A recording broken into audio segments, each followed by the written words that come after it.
Howdy, Ken Cook here with Prepared Marketing, sitting down with my friend Keith Sconiers of Northwest Advisory Group. How you doing today, man? I'm doing great. How are you? Excellent. Good. Well, hey, I love what you do. I love your business model. So why don't you tell folks a little bit about how you got to where you are? Yeah, sure. So back in 2000, and I'd say it was 2012, I was actually working in the life insurance business, and I got a phone call from a buddy of mine that I worked with in life insurance because we were both struggling. We made zero money in life insurance. We weren't very good at convincing people to buy whole life insurance. But nevertheless, he had went to work for a large credit card processing company, the fifth largest company in the United States. And he was having a lot of success. And he and I were sitting across the table from each other, you know, when we were working in life insurance, and we were both struggling. And when I realized that he was making a great living in the processing industry, I took a look at it, went to work for the company that he went to work for, and that's how I got started. That was 4 years ago, April. Okay. So, and since then, you've now started your own business doing this. Yeah, I did. Yeah, and so I started Northwest Advisory Group. It's actually a year ago in April, actually March 31st that I started my company, and things are going really well, and very excited about it. So, credit card processing is a hard sell, I think, for a lot of folks. What makes this not just like a good product, because people have to have it, right? Yeah. But what really separates you guys from other folks? I mean, what are you guys doing that so many of these other processors aren't? Yeah, so full disclosure. So one thing that companies like to hide from small business owners and business owners of every size really is how much money they earn on an account. And so what we do from the get-go is we explain fully, like upfront, what we earn on an account, because we don't feel like it's anything that we should hide behind. And we also feel like business owners have a right to know how much the provider is earning on them. So another thing that we do is we actually have internal guidelines around what we price companies based on their business size and what their volume is, which is another thing other companies don't do.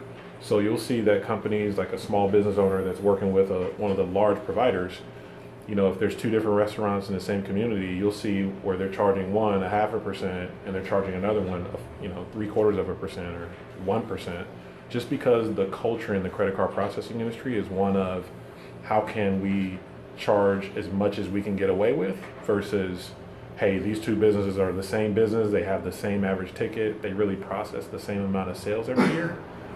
We feel like internally, we feel like they should be priced close to being the same. Whereas a major provider, they're more of, hey, how much is on the table, how much can we charge to get away with, and we found that it just isn't good long term for small business owners. Yeah. Yeah. I mean, right? I know that when you and I sat down, it was pretty transparent. And Yeah. Why do you think it's like that, and what do you think the value is for people with you guys bucking the trend? Yeah, I think the institutions in the United States and America aren't transparent. 401ks aren't transparent. Banking isn't transparent. And so credit card processing is just a part of the financial models that are built in the United States. And so we hope to buck that trend, and we do that through the content that we publish with the Truth About Accepting Credit Cards is an ebook that I wrote. I just wrote another ebook. It's a 5-page ebook for automotive repair shops that it shows them exactly what they're supposed to pay for credit card processing, and there's no company in the United States at all that does that, because essentially we're telling them what they should pay, which includes what we should actually charge them as a markup. So most companies hide that, and we're bucking that trend. So yeah.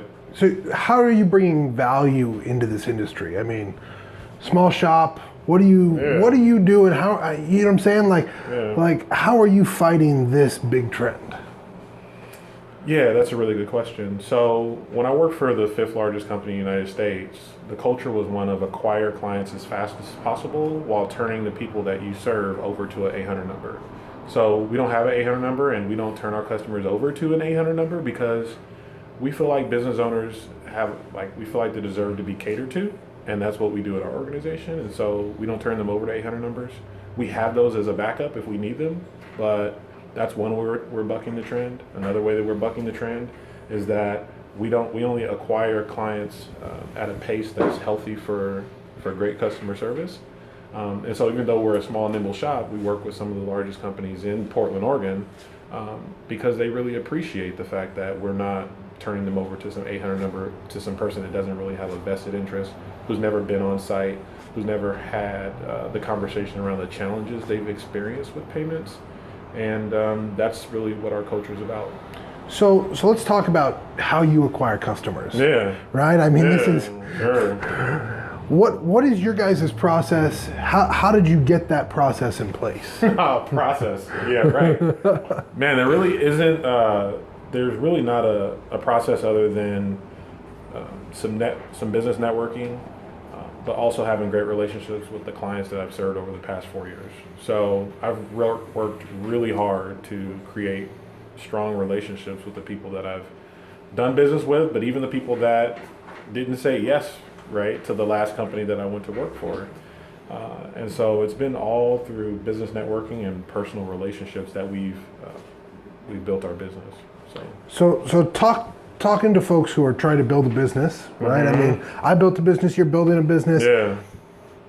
What's one idea that you can give folks around that business networking? What makes good business networking in your book? I think what makes good business networking in my book is really working hard to understand the world that the person that you meet at a networking event, try to understand the world that they live in. Whereas, whether it's, understanding who their ideal clients are, try to get to know how they got involved in the business, understand what they love about their business, and doing what you can to, you don't have to send them a client, but maybe you can send them an opportunity that could lead to a client, or maybe another good referral partner, or just, if they're into sports, making that phone call to have a quick conversation about the game or something like that. So okay. I think that's just being yourself and getting to know people and just trying to provide value and help wherever you can. Excellent. Yeah. So let's talk now about this referral network, this trust that you build with customers. Yeah. I think one of the things I hear in marketing all the time is, well, we get all of our customers through word of mouth. Yeah, totally. Right? Like everyone says that to me. I don't believe it. Or if I do, I believe you're probably doing this thing, right? Where it's like, we got 4 customers last month and none this month. Yeah. But it's okay because we're serving those last 4 until we get our next 4 kind of a thing, right? Yeah. How do you in your business work to kind of keep that on an even pace? And how do you work to, steadily get where you're going? Because I know you guys are working to get to 100 clients this year. Yeah, we are. Yeah. So how are you using, your current clients? How are you generating those referrals? What's your guys' process on that? We don't have a process for it. We get lucky. We get lucky. Like, we're on track to get where we want to go. And I couldn't tell you like that. There isn't really a process other than, doing some outreach, doing some business networking, and building relationships. Like, they're really like, that is the process. Like, it's not like I wish I did have a process that was just gonna guarantee me to get all of those clients. But it's really the tried and true methods of, being visible, staying in contact, realizing that most people in my industry aren't going to follow up more than twice, and if I follow up 4 times, then I'm twice as good as they are, right? So that's really our process. Okay. Yeah. So walk me through where you see yourself going in the next 2, 3, 4 years. So what is Northwest Advisory Group 3 years from now? Yeah. So the reason why I didn't name it like Portland Payments or some other company that's truly payment focused, because the long-term vision is not to be just a credit card processing company. I think there's enough of those, and so business owners are constantly hit with, hey, we're the best credit card processor, and we're not that. But what we will do is we'll help you figure out which one's right for you, and in the process we'll help companies. Like, we feel like our goal is to help companies with payments, but it's also to be a business partner and to help them be successful. So if it's introducing them to a marketing agency, introducing them to an insurance agency, introducing them to the right point of sale provider, and being a hub of just a trusted advisor to help them be successful in those particular areas, that's who we are as a company. So 3 to 4 years from now is having a larger team, serving clients at a higher level. That's where I see like the next 4 years. Excellent. Well, hey, Yeah. I am so excited to watch you grow. I know that you're just going to win at whatever you do. So, I appreciate it. hey, I appreciate you taking the time to sit down with me today, man. Yeah, thank you for having me. I All right. appreciate it.